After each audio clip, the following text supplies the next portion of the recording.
Welcome to Chat with Nat, Conversations That Count, the podcast where real conversations meet real life. I'm your host, Natalie Kime, an entrepreneur, financial professional, caregiver, and advocate for living fully. This show dives into the stories and strategies that shape who we are and how we thrive. For this week's episode, I'm going to start off with a trigger warning. So before we begin, this episode contains discussion of suicide, mental health struggles, and recovery. Listener discretion is advised. If you or someone you know is struggling, please reach out for help. In the United States, you can call or text 988 to reach the Suicide and Crisis Lifeline for free, and confidential support is available 24/7. Now, as we jump into this episode, you guys, sometimes the moments that break us the most become the moments that actually build us back the strongest.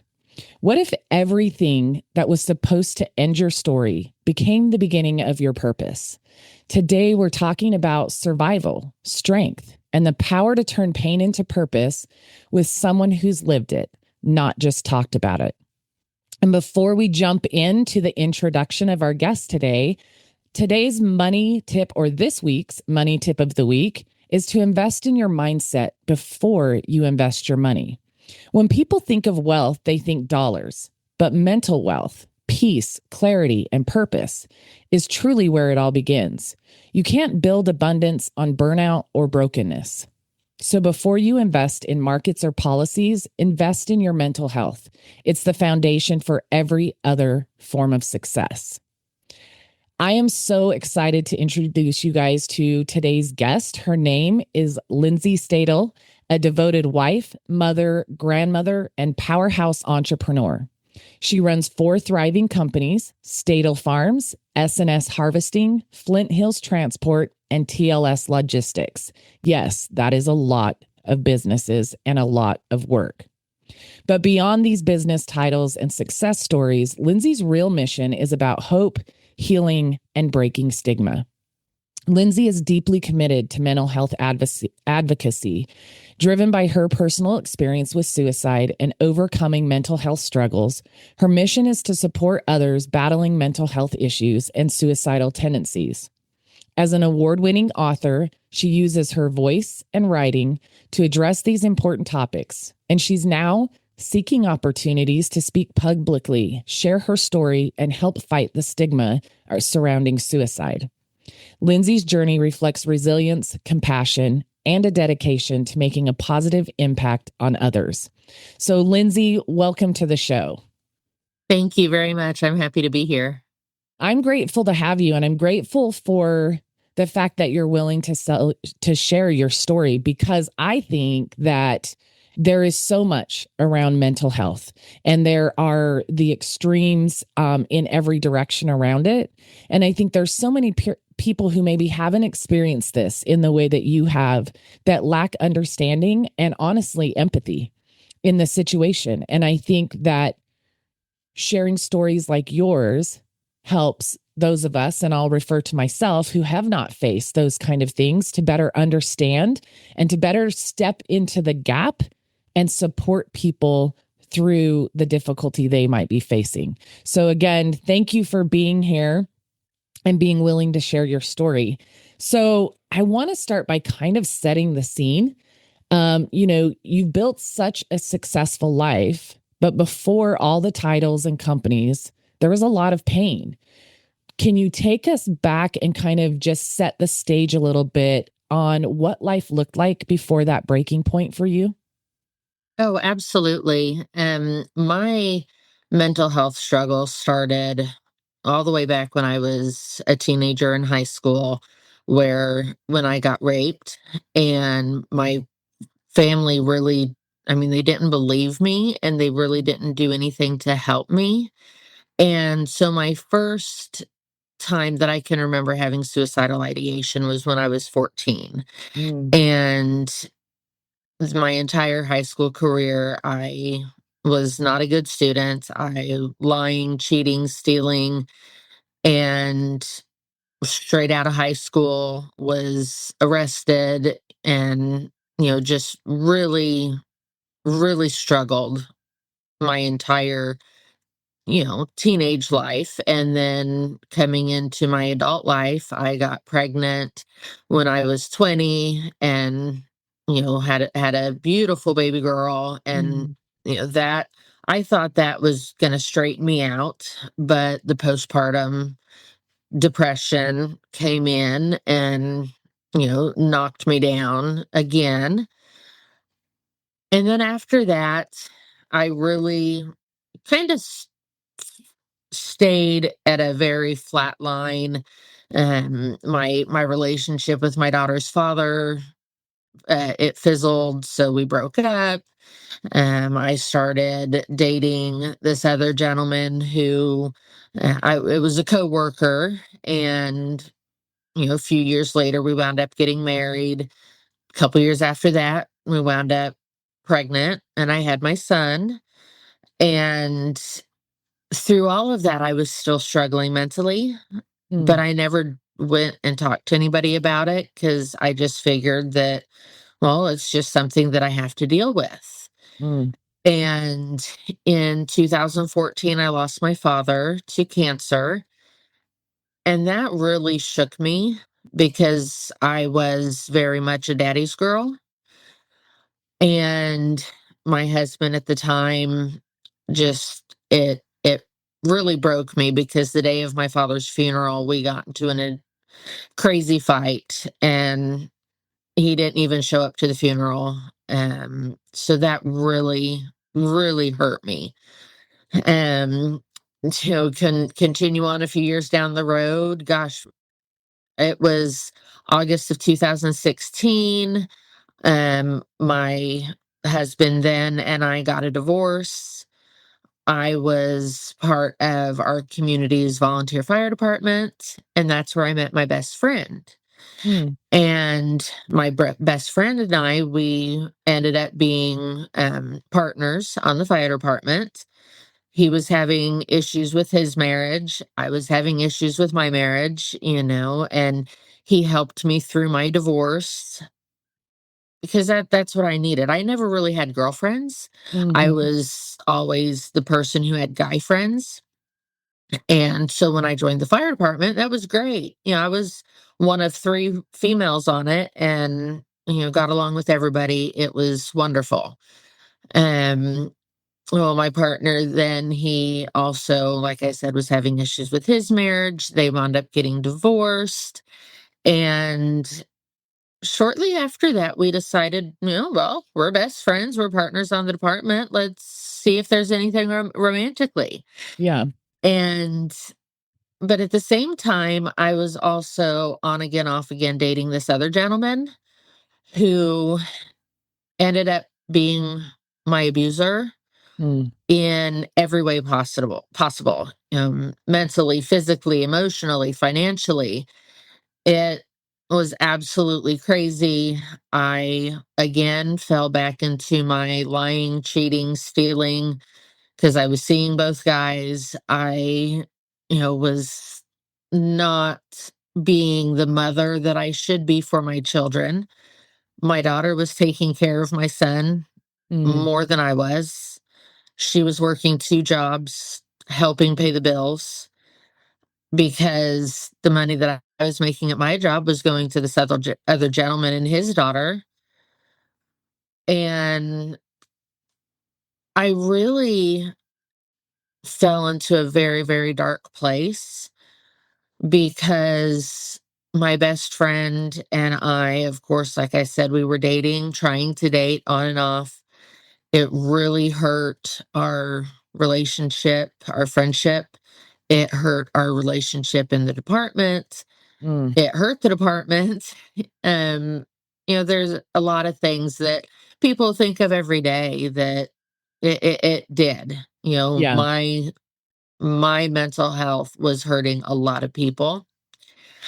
And in September, actually September 24th of 2017, my best friend and I, we were, driving around. We live out in the country or in a small farming community, driving Yeah. around the gravel roads, drinking, listening to music. having a good time talking, which is something that we always do. That's kind of what we did out here. Yeah. And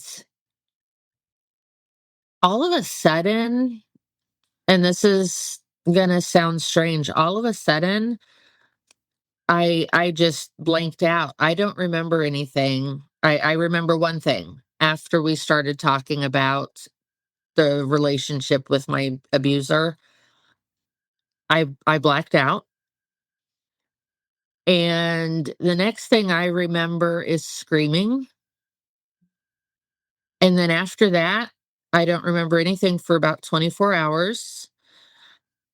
And when I woke up, I was in the hospital. I had gotten to the point that I decided everyone in my life would be better off without me Mm. because I was hurting everybody so bad. Yeah. I was thinking my kids would be better off just being with their fathers instead of having me in their lives. And I opened the door and I jumped out of his truck while we were driving down the gravel road, 30 mile an hour. Um, my face broke my fall. Mm. And I'm going to rephrase that because it wasn't a fall. My face broke my attempt. Mm. And when I woke up in the hospital, my mom and one of my older sisters were there. And I remember my older sister, she went, "Oh, we don't even call each other, by our names really. Oh, sister," she said to me. And she says, "They had to shave your head." And of course I was confused. And I said, "What?" And she says, "They had to shave your head so they could fix your face. Because when I landed, my skin tore away from my face and it was just Mm. hanging down." And she says, "So you're bald." And I don't remember this, but apparently I said, "Oh, well, that's just great." And my mom, the doctor came and told me that my mom was there, and asked if I wanted to see her. And I said no. Mm. And then I said, "Well, wait a minute, which mom?" Because I had my mom and I had my stepmom. And he told me that it was my mom. And so she came back, and her and my sister were just standing there in tears. But I still was confused. I still didn't know what was going on.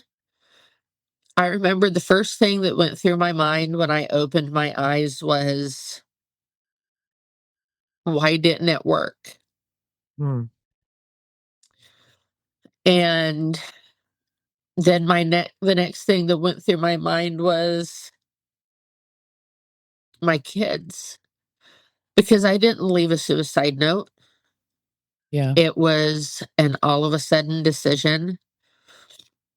I had been hospitalized twice before this for suicidal ideation,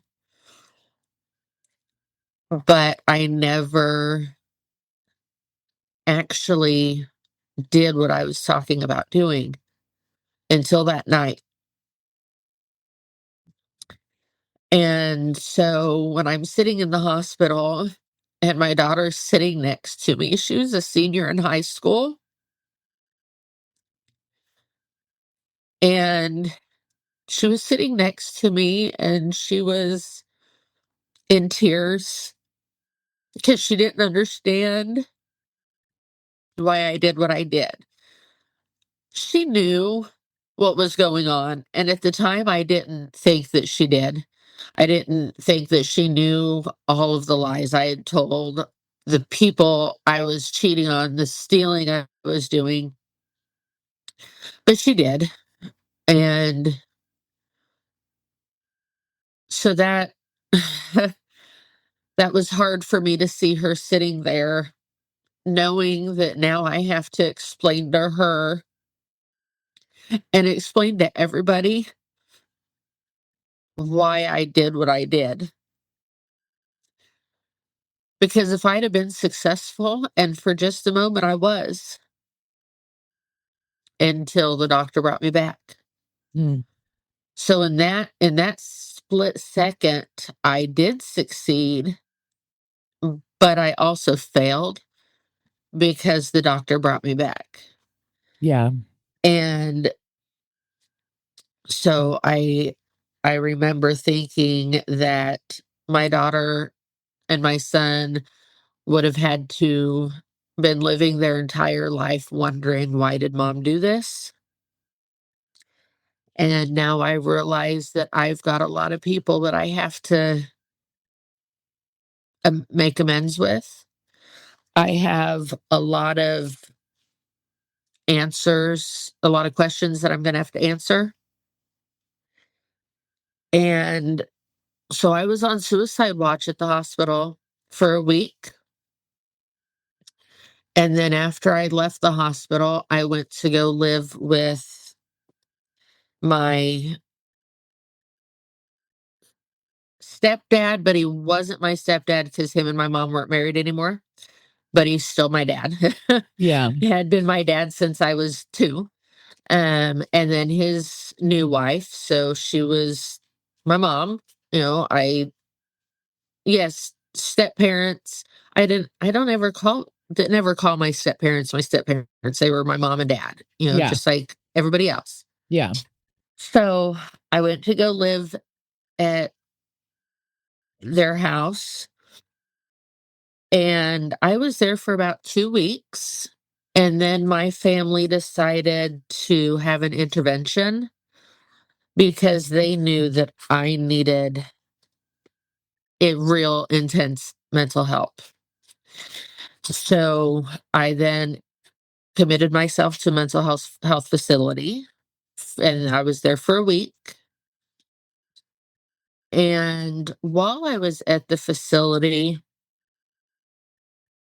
my best friend, the same man whose truck I jumped out of, came to visit me. And when I walked into the visitation room, I could see the pain in his eyes. He didn't Mm. know for 2 days if I had lived or survived because nobody would tell him. Mm.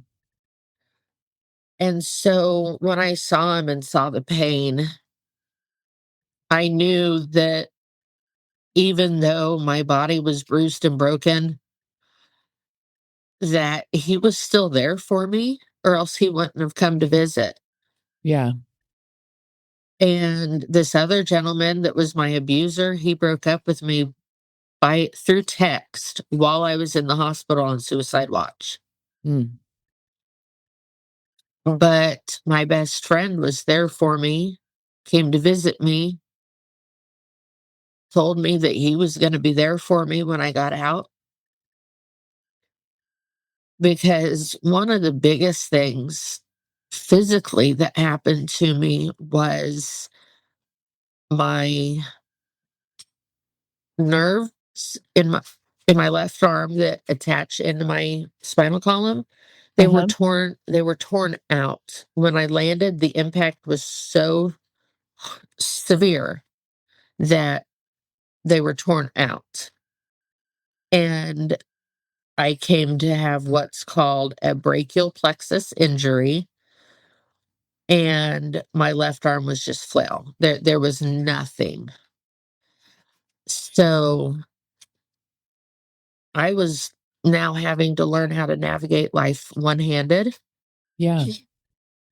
I was now having to learn how to accept my broken and bruised body.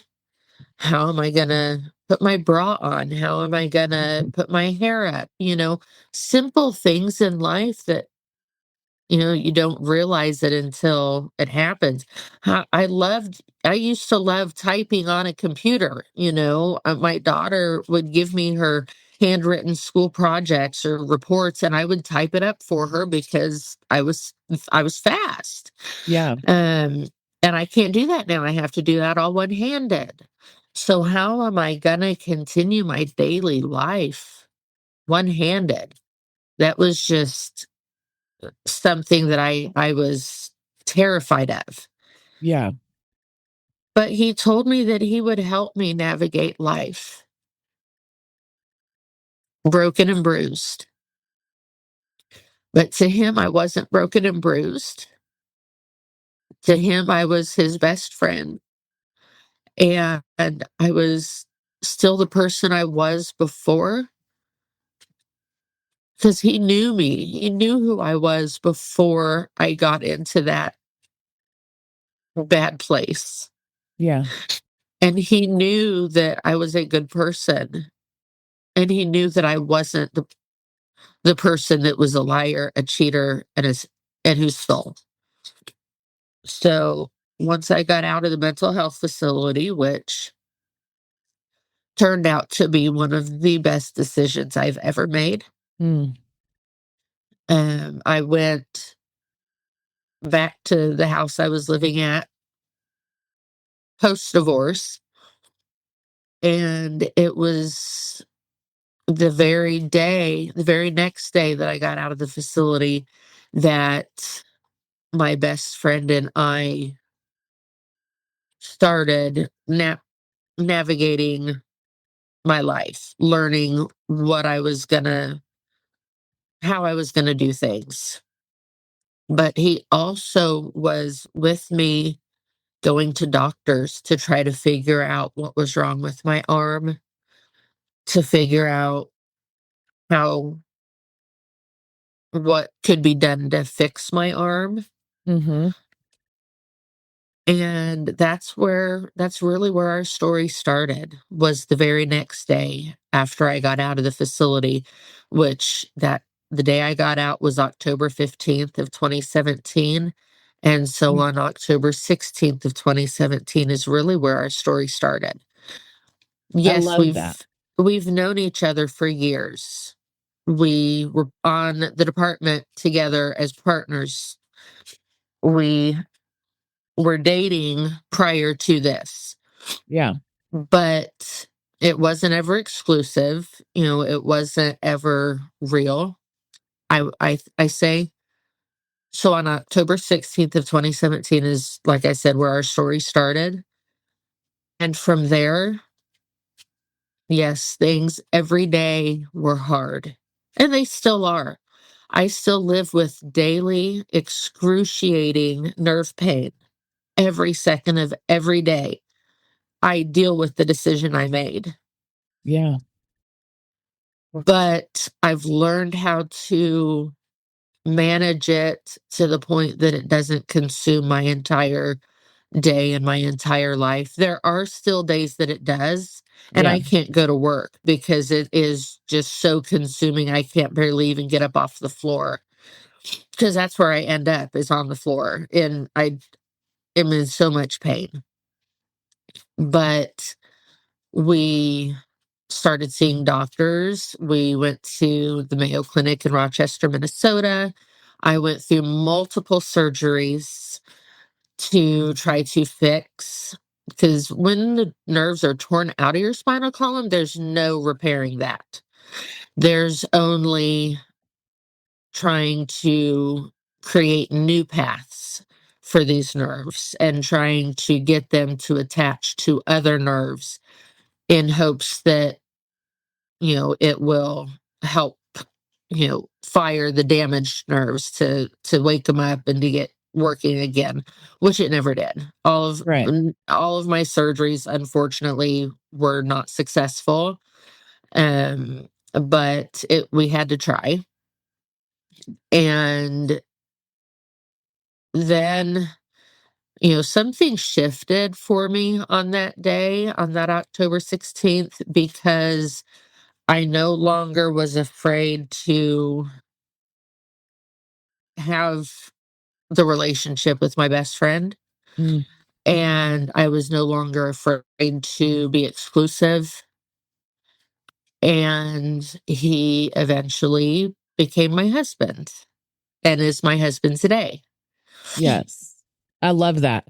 Um, I wanted to let you go all the way through that without interrupting you to ask additional questions because I knew it was an emotional story to tell. And I think that it needed to be told in that whole chunk from my perspective to receive it all in one whole story rather than breaking it up. And first of all, Lindsay, thank you for being that vulnerable and sharing. I'm sure that is never easy for a lot of different reasons. Um, and honestly, what I heard was it all started from a place of trauma, something traumatic that you went through. And then your own reaction to that, other people's reaction to that.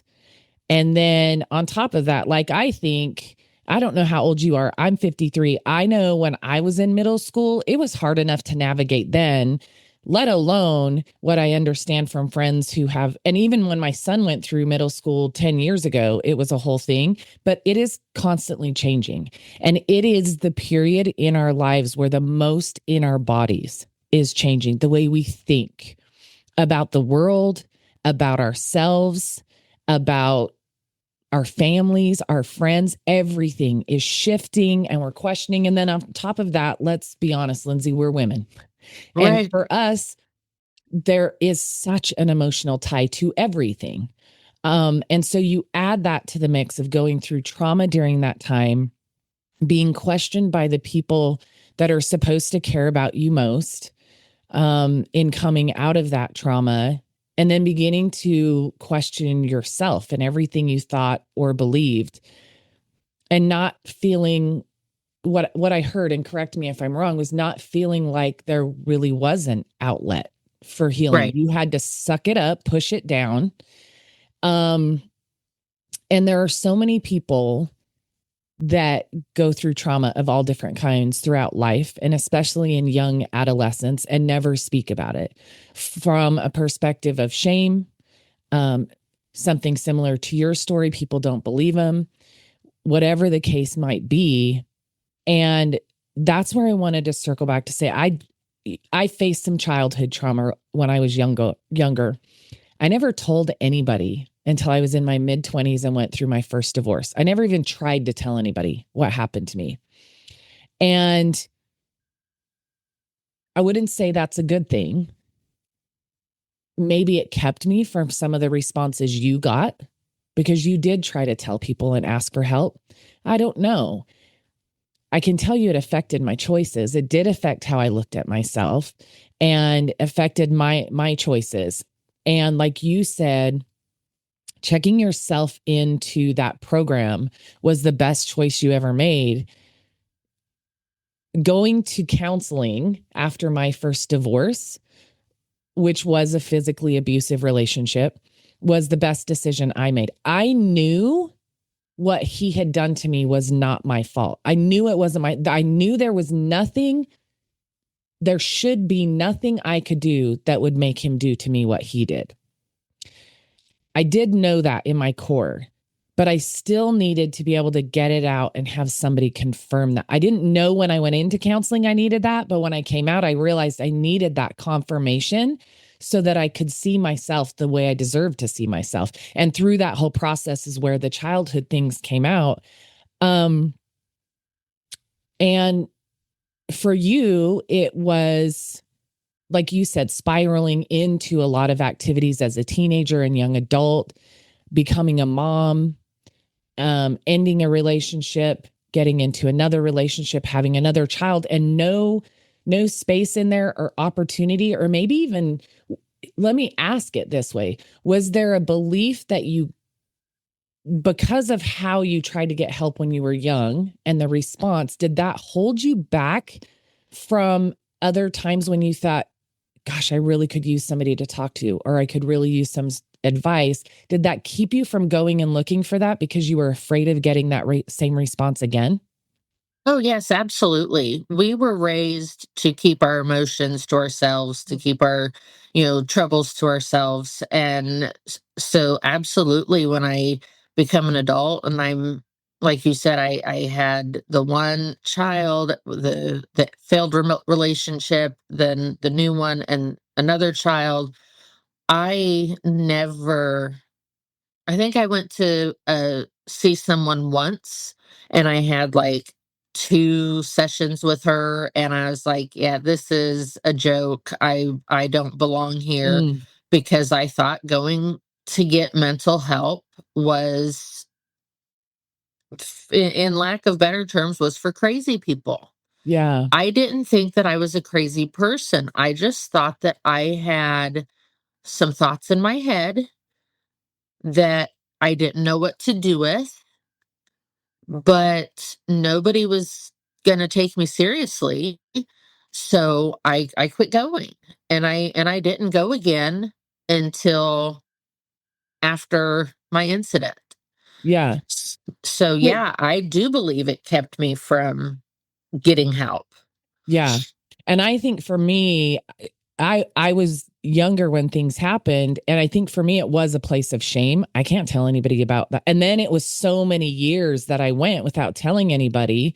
But when I went to get help for something else, that came back up. And I was blessed to have somebody great to work with. And this doesn't always happen. So I will say at this point that if you're seeking help, counseling, mental health support, whatever that is, if the doctor you go to, if the therapist you go to, if the counselor you go to is not showing up, is not making you feel like you're safe talking to them, or making you feel like you can't share everything you need to share, then go somewhere else. Absolutely. Find the right person, because they're out there. They're out there, just like every person we date is not our ultimate partner. Every job we have is maybe not the career for us for the rest of our life. Every doctor or therapist or whatever comes into play is not necessarily your person either. And they're great at what they do. And there are people that are served very well by them. But your situation is unique to you. Even though your trauma might be the same as somebody else's, reactions to your trauma might be similar to somebody else's. The person to help you navigate through that and come out the other side healthy is not always the same as somebody else's. Right. So, if you don't feel comfortable, number one, don't stay, but also don't quit. Don't quit on getting that support that you're looking for. Right. Yes, please do Yeah. not quit. Yeah. One of the other things, and thank you for sharing that side too, that for you, like you faced physical trauma, but then the emotional trauma of the reaction and lack of support that you got to get through what had happened was a completely other type of trauma to go through. And then, doing the things that you did, getting yourself, into trouble and those kind of things, and then becoming a young parent and all the things that came along. It's like, in ways, just trauma upon trauma upon trauma. And not that having a child is a bad thing. It is a joyful thing. And you even said, I had a beautiful baby girl, and you saw her as the opportunity for things to shift in your life. But there's still work to do on all those things that are lying under the surface. And that's why this message was so important to me. I think in your story, you answered some of the questions that you had shared with me, kind of as some guiding questions, and some that I had is, the why and what led up to that. I think one of the things that you answered without specifically answering was, were you thinking about your kids? And you mentioned that what was going through your head is, everybody would be better off without me. I'm hurting everybody around me. I'm breaking everybody around me. I am broken. And I've, was it a little bit of, I'm so broken that I continue to break not only myself, but everybody around me. And there's no stopping that. It's like the snowball rolling down the hill, right? Yes. And so the short answer to that question is you thought about your kids and your family, the people you cared about, but in a sense of, I would be taking away the pain I'm causing them. But at the same time, you mentioned when you woke up and when you were in the hospital and your daughter was sitting next to you, that shifted to the Yeah. realization, thinking about your kids on the questions they wouldn't have had answered, and the trauma at a completely other level that you would have been placing on them. How did that impact the way you approached moving forward out of the incident, It was specifically as a parent? it it was huge. I I knew that I had placed a huge burden on my children mentally. And the way I knew it, well, number one was because I could see it written all over my daughter's face. And that's no burden that a child should be saddled with, especially from their parent. But for my son, he was only 7 or 8 years old, so he didn't know what had really happened. He was just told that I was in an accident. Okay. But I also lost custody of my son at that time because I needed help. Yeah. And so there was a big burden placed on him too, because, well, now mom's out of his life. And why is mom out of my life? I know mom's here. I know she was in an accident, but why can't I see her? The only Mm-hmm. way that I could see him was with supervised visitation.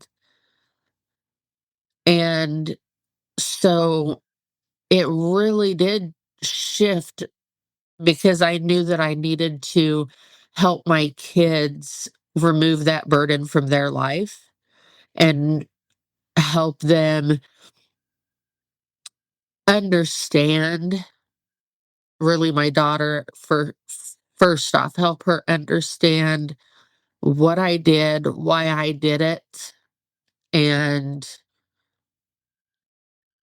try to move forward from it. And Mm-hmm. it helped. It worked for a little bit, but then my daughter and I, our relationship went downhill. And she, like I said, she was a senior in high school. She needed her time away from mom, a way to figure out how to navigate her new life. Mm-hmm. And so we didn't talk. And as a parent, not to have a relationship with both of your kids because of what you did and because of your mental health issues, I didn't ever think that that would happen Yeah. to me. And I never understood before, when I would see like documentaries or things like that, I never understood how these parents would just continue on with their life and not have relationship with their kids. How do you do that? Yeah. But I needed intense help. And I knew that if I was gonna continue to be here for my kids, I needed to get help without them in the picture. And so, looking back on it today, it was the right thing to do, because my daughter needed some intense therapy. My son at the time, like I said, didn't know what was going on, but then he started having his own mental health demons Mm-hmm. that landed us in an emergency therapy session for him, because he was having some of those same thoughts. And it was that day that I told him the true story Mm. behind what was wrong with mom. But on that day, that was also, I felt a shift in him, because up until that day, mom was just in an accident. She hadn't worn her seatbelt. And then all of a sudden, he finds out at 11, 12 years old that mom tried to kill herself. Mm-hmm. And he, he became my protector that day, because he knew that, and he's told me multiple times since then, that he's not ashamed of me. He's not ashamed of the way I look because of my physical disability. He's not ashamed of my past because it is my past. And that he's proud of my strength to be able to move on and pick myself up and dust myself off. Yeah. And for a young man at that age to learn such a powerful story about their mother, but then to turn that into their fuel, Yeah. like I said, I felt a shift in him that day. And now, I mean, he's one of my biggest supporters in my decision to go public with my struggles, trying to help other people. Yeah. It, gosh, that's so beautiful, Lindsay. And I'm surprised I'm holding it together as good as I am, honestly. Um, what's really beautiful about that is that you went from a place of feeling like the people you cared about, your children, would be better off without you, to realizing that they're your purpose to fight back. And this is something I'm going to assume that they both understand now, but I'm going to say the quiet part out loud. They became your purpose in fighting back so that you could be a benefit to their lives. You could be present in their lives. You could overcome those things that made you feel like they'd be better off without you, but you were willing to give them up for a period of time to go and do the work you had to do to be able to do that.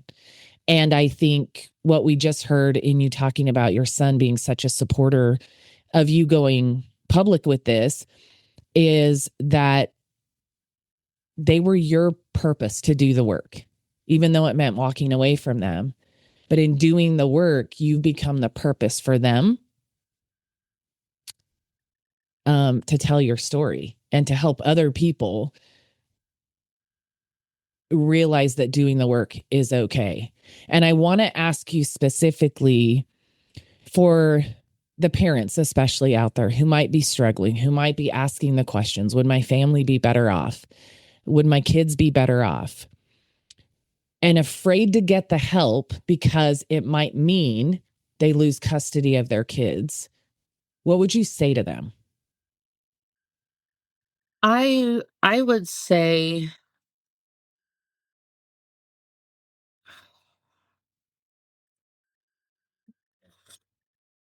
um,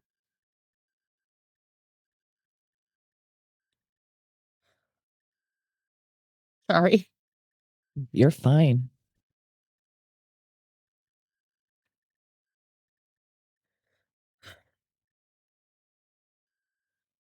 I would say there's absolutely nothing in their life that's more precious than their kids. And there's nothing in their life that's worth dying for, because I thought when I lived that both of my kids' fathers wished that I had died. I thought that they wished they didn't have to do this parenting thing with me anymore. And so they were not like they were happy, or they were not happy. They were upset that I lived. Mm. And come to find out, that was 100% false.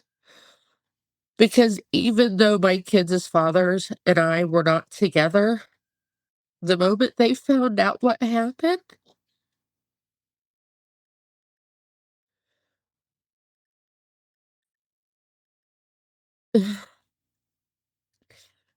they realized that they were going to have to step up. For Mm. a period of time, they were going to have to step up and be both mom and dad so mom could get better. They did not wish that I died. They wished that I could get better so I could be the mom that my kids needed. So if you're thinking that your kids would be better off without you, that is false. Mm-hmm. Because I see the lives that my kids have now that I'm part of, the successes, the marriage of my daughter. My daughter got married, the birth of my granddaughter Mm. that I would have missed. My grandbaby would not have known who her Nana was. She wouldn't have even known about me. Yeah. And my son wouldn't be able to graduate high school in a few years with me there. And I hate the fact that I put my kids through what I put them through. I absolutely hate it.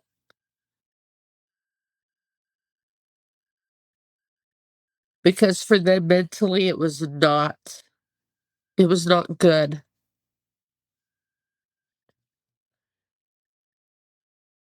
Would I take back what I did? I would love to take back what I did because it would get rid of my physical pain. Mm-hmm. It would get rid of my mental pain. But if I could take back what I did that day by being unsuccessful, I would have been successful another day. I know for a fact. Mm. And with my best friend rescuing me that day, getting me to the ambulance, getting me to the helicopter, watching me fly away, not knowing if I was going to live or die, and then to have him step up as big as he did Yeah. after he found out I was alive, I would not take it away. And that might sound odd. That might sound odd to some people. Why would you not take away your suicide attempt? Well, number one, because the pain that I have every day means that I'm alive. Mm. The nerve pain that I experience every single second of every single day, intense as it may be, I'm thankful for it because that means I'm able to be here and experience the life that I was not supposed to have. Yeah. But then I also wouldn't take it back because, again, I'm here. I'm here. I get to tell other people that I walked through the fire of hell, but came out stronger on the other side. Because Amen. there's no way I would be strong enough to tell my story if it wasn't for the fact that my best friend stepped up the way he did, that my kids gave me the opportunity to get the help that I needed, and then stepped up the way they have since. Yeah. My husband had 2 boys, and then I had a daughter and a son. So now we have 4 kids Mm-hmm. together, and we work with every single one of them out almost every single day in some aspect in I our love 4 that. businesses. I love that.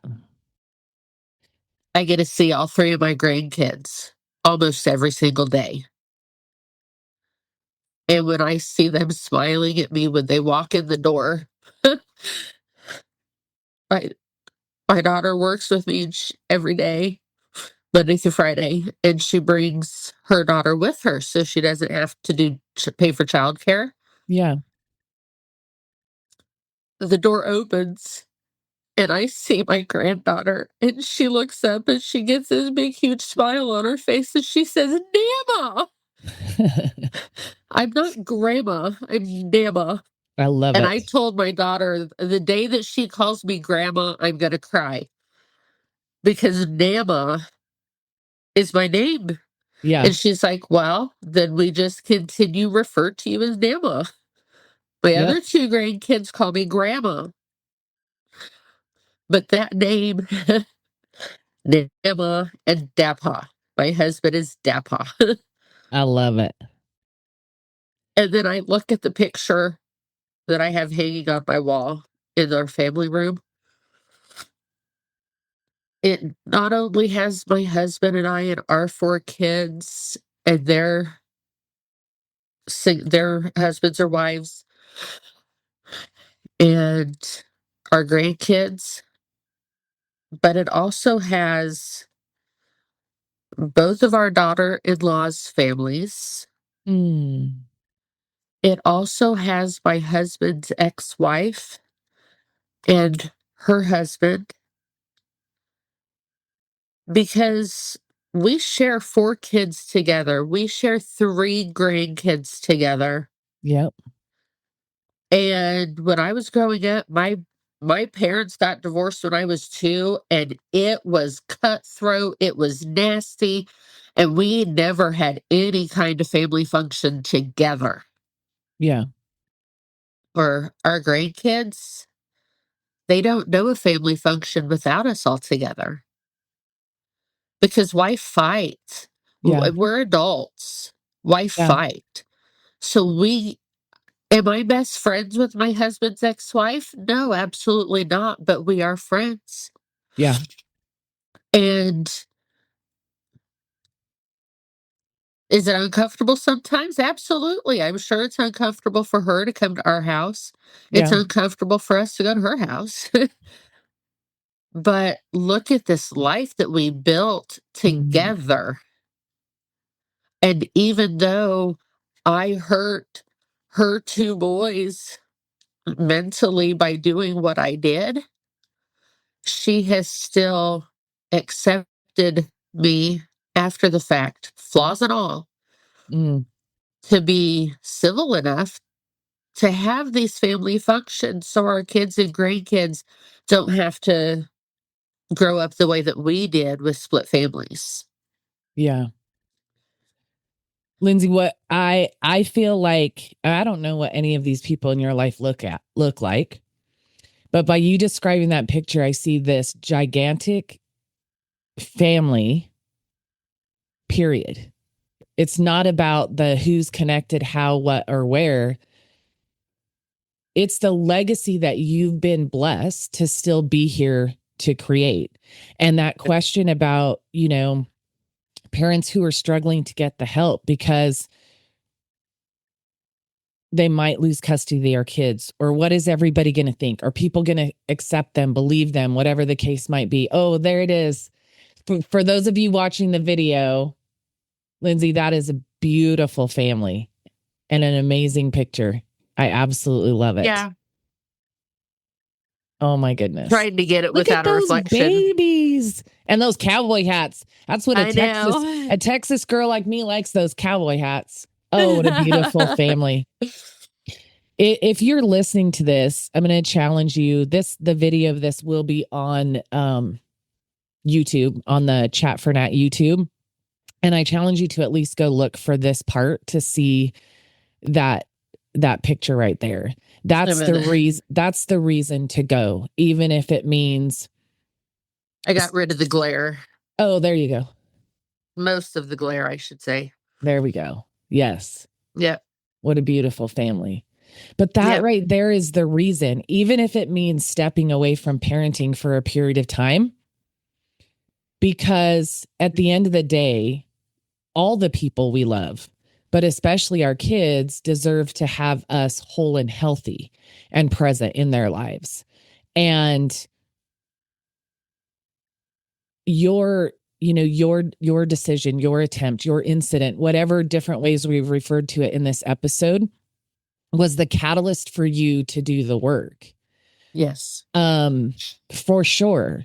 And your story is a beautiful blessing, I pray, to people who hear this that might be struggling or who maybe have gone through some portion of your journey as well. I hope to realize your catalyst for change, for asking for help, for demanding help does not have to be the failed attempt that you had. But there are people out there who will listen, who do love you. And I saw something on social media not too long ago that said it was in reference to, I can't remember if somebody was referencing one of their best friends or a sibling, but it was in reference to a young man who took his life. But the video was clips of the times they spent together. And he was the happiest person in the bunch. He was the happiest person in the bunch. And it was a reminder to pay attention to the people who appear happy, because we don't see what's under the surface. And that doesn't, we're not experts. We're not trained in this as everyday human beings. Those experiencing it aren't trained. That's why we struggle to figure out, how do I ask for help? How do I keep asking for help? What's the right place? And we try to just keep pushing through. There is a picture, if people were to pull up my website, Yeah, please tell them where they can find you. it's www.lindsaystadel.com. I mean, they can find me on Facebook. They can find me on most of the major platforms. But on my website, I've got pictures. I've got a picture of me with a huge smile on my face. And the caption on it says something along the lines of, "This is the face of mental health and suicidal ideation 7 days before I tried to take my life."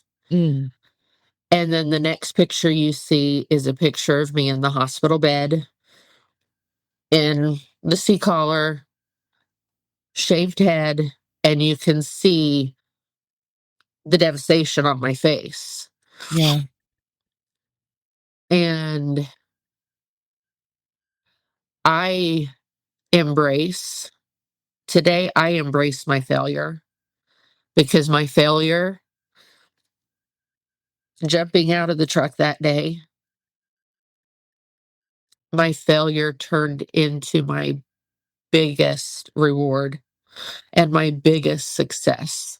That yeah, picture is my biggest success.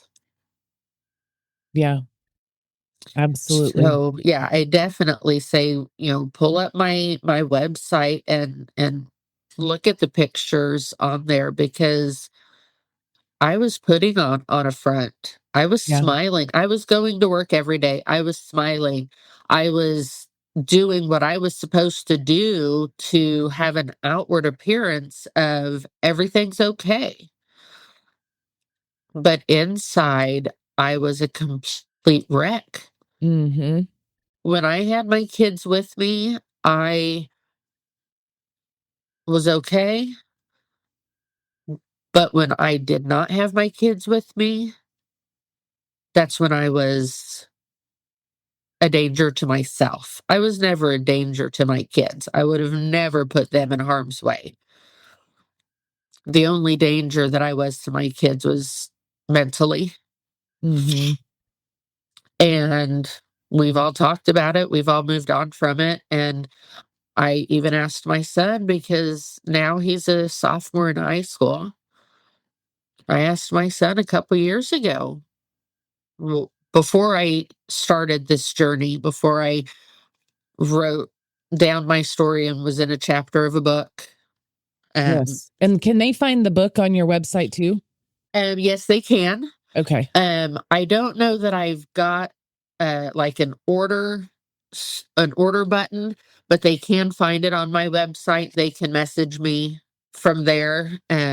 If anybody were to purchase a book, they are retailed at 125, but anybody that mentions that they heard my story on today's show will get a discount, $25 discount. And then they will also get a free You Are Enough wristband that I created, which is my Facebook group is You Are Enough. I love it. The wristbands are also available for purchase. But if they, they go out and they look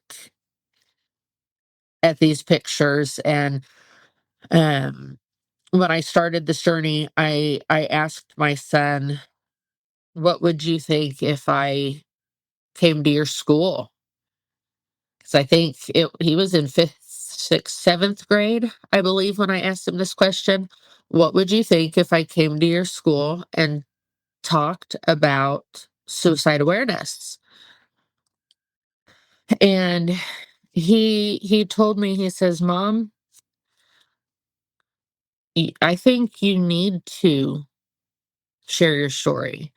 I Mm. think you need to come and talk at my school. And if anybody treats me differently or talks bad about you or doesn't want to be my friend because of what you went through, then I don't want them to be my friend. I don't need them to be my friend because your story is your story, but you're here now.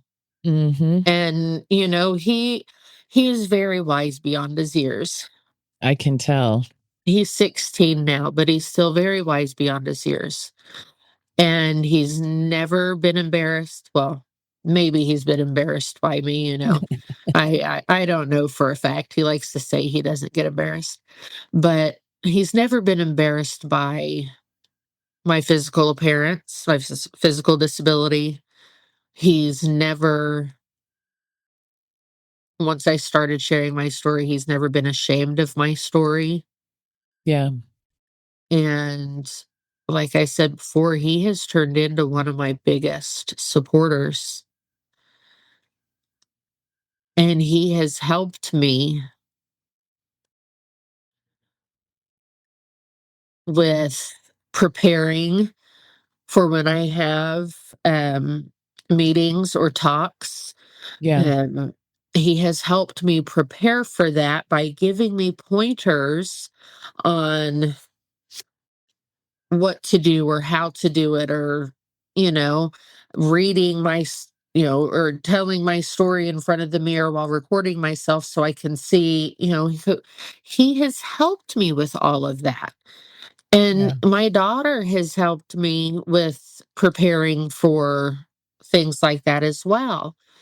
And my husband is the one that from the very beginning said that I had a story to share and he thought that I should write a book. Mm-hmm. And so it was my aunt who got me in touch with the publisher of the book that I'm in. And that's been a little more than a year ago that I got in touch with him. And the book's been out since August of this year. It was released. And I've I was very scared at Mm-hmm. first because that meant that my story was out there. Yeah. And how is it going to look on my family, on our businesses? Kyle, all that stuff is clean. How is it going to look on my husband? How's it going to look? Just I was worried about all of that stuff. Yeah. But I talked to both of my bonus sons, my daughter, my son. I talked to both of my daughters-in-law. I talked to my son-in-law before I even did it because I wanted them to be aware that I had been approached about writing a book, but Mm-hmm. I also did not want to share my story if they felt like it was going to jeopardize themselves in any way. Yeah. And I did not get any pushback from anyone. Every single one of them said, "No, I think that's a great idea. I'm proud of you.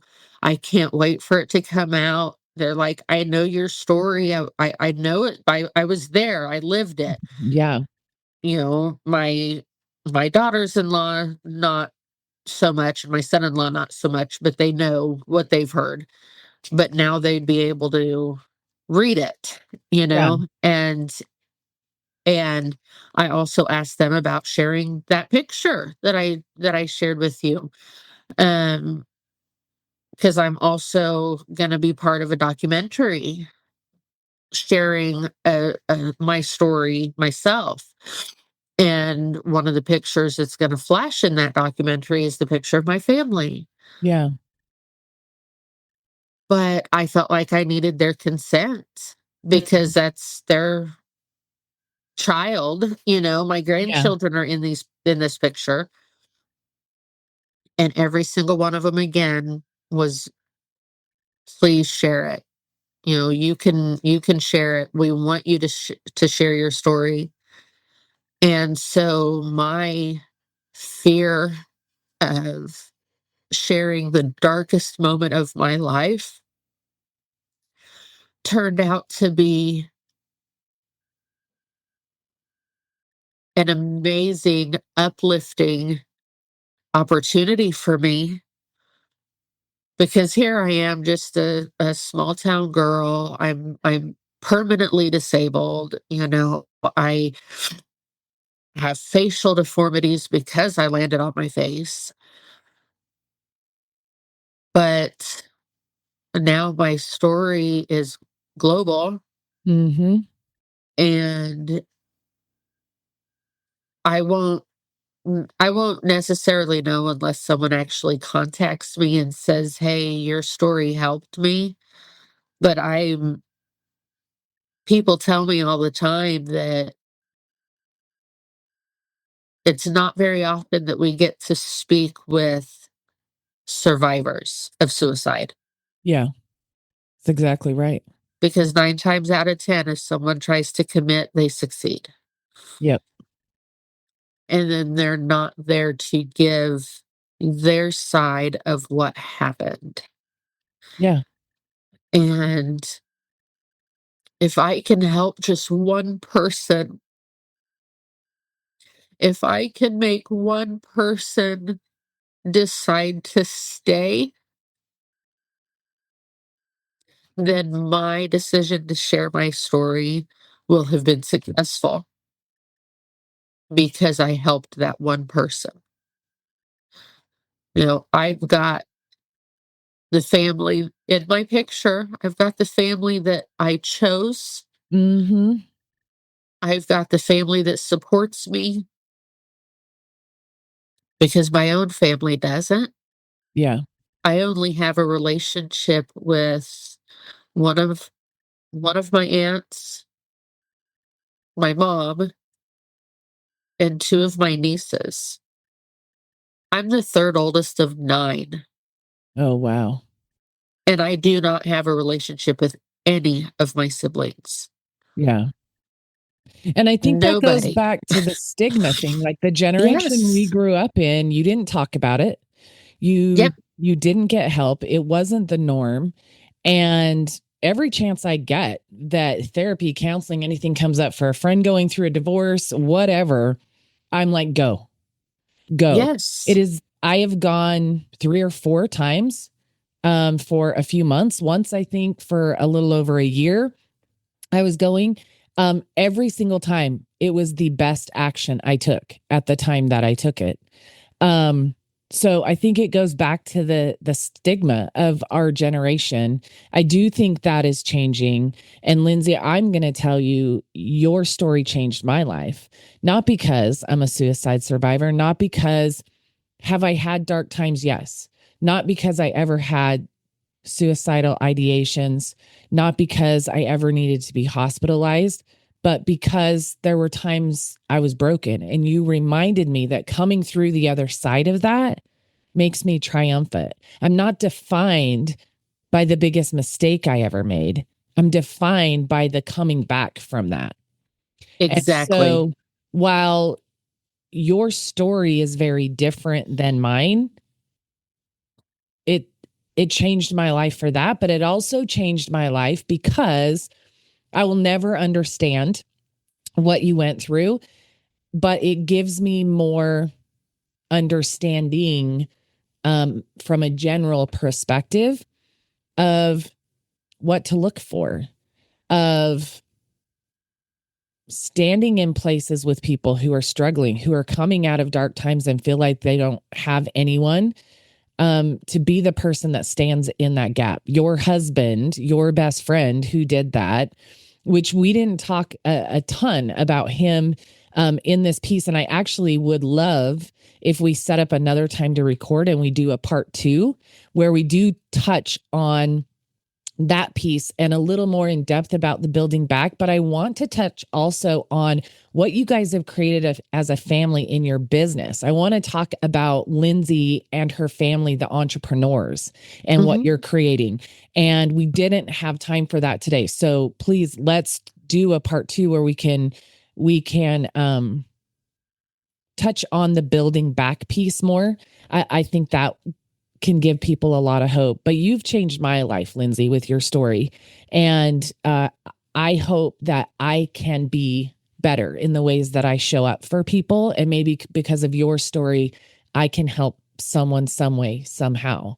But I will say to those who are listening, and who've been listening today, that Lindsay's a resource. Lindsay wants to help people and have conversations. So whether you have a podcast of your own that you'd like to have her share her story on, or a stage or an opportunity for her to speak, or you're somebody that's struggling that needs a safe place to reach out to start your journey back, please go to Lindsay's website, reach out to her. What was the name of your Facebook group again for people to It's connect called there? it's called You Are Enough. There you go. And the cover page is a black wristband that says you are enough. Perfect. Yes, So please reach out to Lindsay. Um, and I'm sure she'd be able to, or would love to share resources or things to help you get started on a journey if that's what you need to do as well. But Lindsay, I'm grateful to know you. I haven't known you long. We met about a month ago in a mastermind group that we're in, and I am grateful to have met you. I'm grateful to have heard your story, and I'm honored that you're trusting me in my podcast with it. But for those listening, we are going to do a part two because there's so much more to Lindsay building back and what her and her family have created, the businesses that they have and that she's continuing to build. And I also want to talk more in depth about specifically um, your journey in helping people that are struggling and in sharing your story and in coaching people through those things and what that looks like for you as well. So, Lindsay, thank you again for being here with me today. Thanks for those of you, if you see a glitch in the video or the sound doesn't match up perfect, we had a little power outage in the middle of this. So give us some grace on that. But thanks for staying on with me to kind of catch back up. But we will be back with a part two. And I look forward to being able to continue the conversation with you. Any last thing you want to share with the audience today, Lindsay? absolutely. There's two things. Number one, suicide is not a bad word. Mm, It is a scary word. And I am not a licensed therapist. I'm not a doctor, nothing like that. But I've got lived experience. And sometimes I think lived experience counts a little more than a piece of paper on the wall. So, amen. yes, please reach out to me because there are three words that everybody needs to remember. you are enough. That is so very true. You know, as we round this out, I think sometimes, oh goodness, as we round this out, I always wrap my episodes with a hot take. And I think that sometimes the world tells us that success looks shiny and perfect. And that's the way we try to show up in the world. But the truth is, the strongest people I know, the strongest I have ever felt as myself, are the people I know walked through fire and the times I walked through fire myself. You can have a 6-figure business and still be healing. You can have peace and profit. You can be broken and still be a blessing in someone else's life. Lindsay is proof that God can use the parts of your story that you think disqualify you to help save somebody else. So never count yourself out. And as Lindsay said, you are enough. Thank you again, Lindsay, for being raw, real, resilient. Your courage is a reminder that survival isn't the end of the story. It's the start of something beautiful and sacred. And again, as a reminder, as we wind this down, if you or somebody you know needs help, please reach out to the 988 Suicide and Crisis Lifeline. There are resources there 24/7. And if this episode moved you, please share it, because your share might be the one that saves a life. And if you'd like more content from Chat with Nat, you can subscribe to my Substack, again, under the name Chat with Nat. And until next time, remember to focus on your 5 F's: faith, family, finance, fitness, and fun. And remember that wealth starts from within.